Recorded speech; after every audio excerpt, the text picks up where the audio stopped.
So we're talking about bonding, and we're trying to get to a point where we can draw Lewis structures for covalent compounds.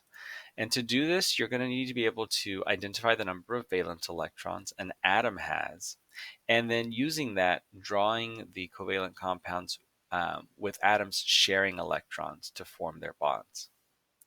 So as a reminder, Lewis had this idea that nonmetals with unpaired electrons want to form bonds.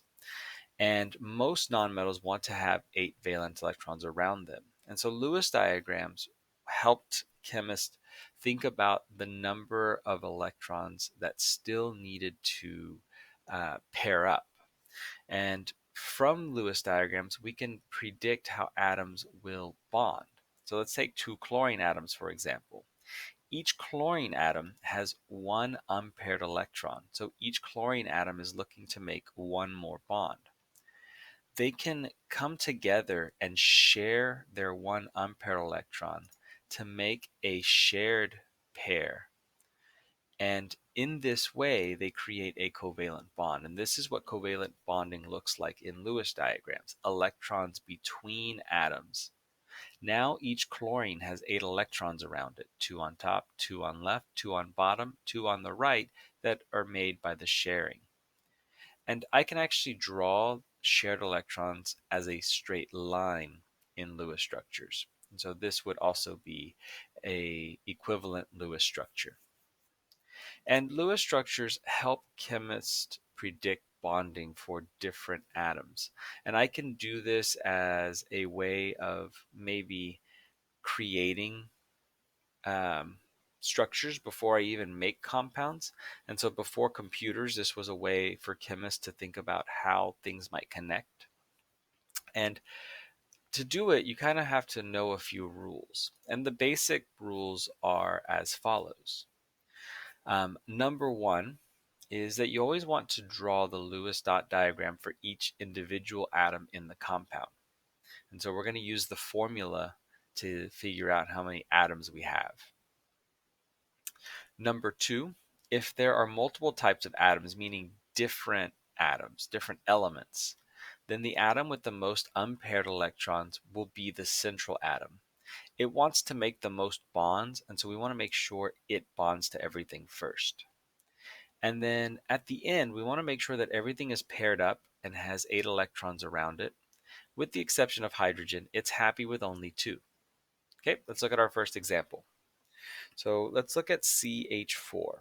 CH4 is 1 carbon atom and 4 hydrogen atoms. And the first thing I want to do is find the elements on the periodic table so I can get the valence counts and draw the Lewis diagrams for each individual atom.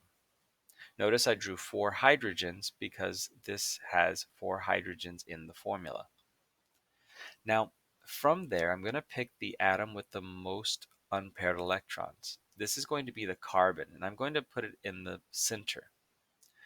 Now, I want to pair up all of carbon's electrons that are unpaired, and so I'm going to share 1 electron to each hydrogen.